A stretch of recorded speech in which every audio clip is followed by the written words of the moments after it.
Welcome to, or back to, Forgotten Hollywood, the channel where I take you back in time to show you the movies, shows, and actors that have faded over the years. This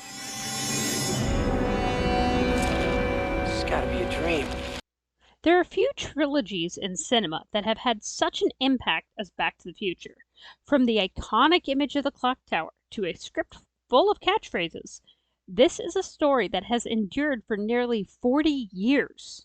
But how did a time-traveling teenager and mad scientist endear themselves to generations of moviegoers? Let's break it down. The first winning strategy that the trilogy utilized was a cohesive plot.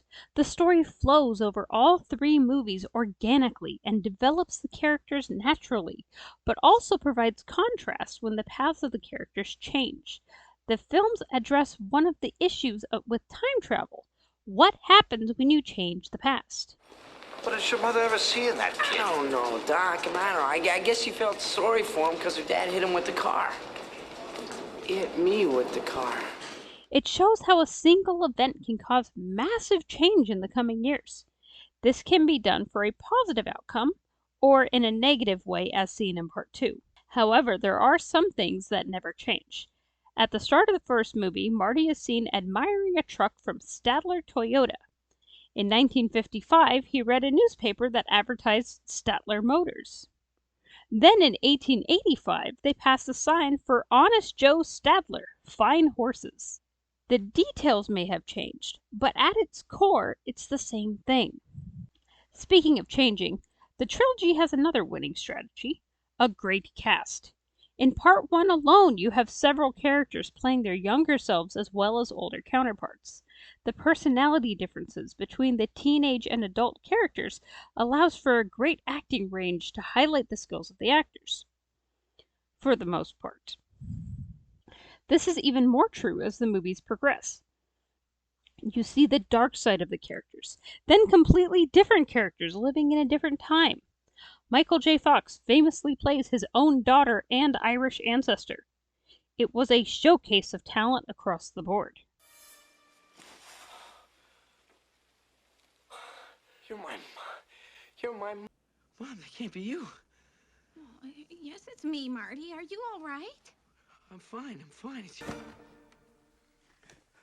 Well, you're my... Who are you? This brings us to sets and costumes. While the 1985 prediction of how people would dress in 2015 was more than slightly off, and we're still waiting for mass-produced flying cars, each era was crafted to be as realistic as possible. The 50s was probably the easiest, as the filmmakers likely remembered that time. But the creativity needed for the future scenes and the attention to detail in both the alternate 1985 and the Old West was excellent. Beyond the wardrobe was the makeup. Among others, these skilled artists transformed Leah Thompson into 3 different versions of a middle-aged mother, a dreamy-eyed teenager, a doting grandmother, and an Irish immigrant.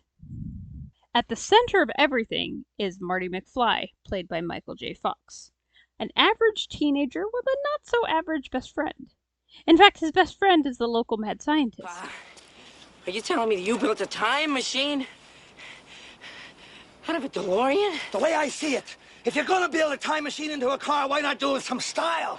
Doc Brown, brilliantly portrayed by Christopher Lloyd, is the other central figure. However, it is only Marty that you follow from a single point in time. Doc, while prominent in all films, switches between the older character from 1985 and the younger version from 1955. This leads to a good amount of humor, as the younger, less experienced scientist attempts to work with a boy from the future to repair something he won't invent for another 30 years. No wonder this circuit failed. It says made in Japan. What do you mean, Doc? All the best stuff is made in Japan. While the movie may seem like a series of unrelated events that happen to fall one after another, there is actually a central plot connected to the character of Marty. He is introduced as an insecure teenager with a temper, born into a family completely void of ambition. His few interests and passions are kept secret, including his girlfriend, from all but his only confidant, who happens to also be an outcast. But over the course of his travels, the things that he sees and the people he meets start to change him. The teenager at the end is not the one we started with, even though for him only a few weeks has passed. He learns to use a cool head, think through problems, and not act rashly. Doc also has a good amount of growth, although not as drastic as Marty's. In the first film, he is caught up in the excitement of time travel, but doesn't address the impact he might have on past and future events. But your scientists were so preoccupied with whether or not they could, they didn't stop to think if they should. He learns about the consequences of his actions and things in life that are worth sacrificing for. Granted, his travels are much more extensive than Marty's, so he has more time for such growth off camera, but it is still good to see where he finds himself when the final credits roll. The success of the films in 85, 89, and 90 led to a short-lived animated series. Very much following the trend of Saturday morning cartoons that taught moral lessons, the show continues the story where the movies left off and follows Marty to college, along with some time-traveling side trips with Doc and his family. The show had two 13-episode seasons airing in late 1991 and 1992. There is also a more recent video short called Doc Saves the World that aired in 2015, the very year Doc and Marty traveled to in the second film. These are just two of the many adaptations created by this franchise. Will we be seeing a reboot or remake in the future?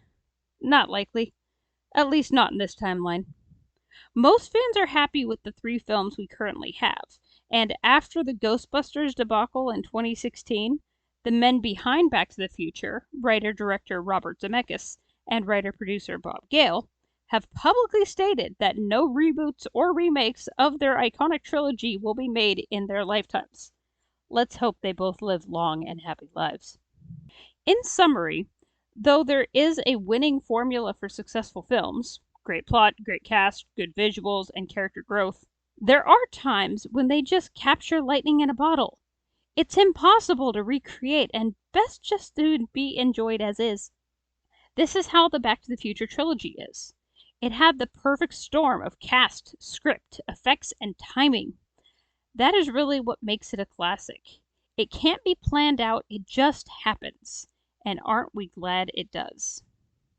Thanks for watching. What are your thoughts on Back to the Future?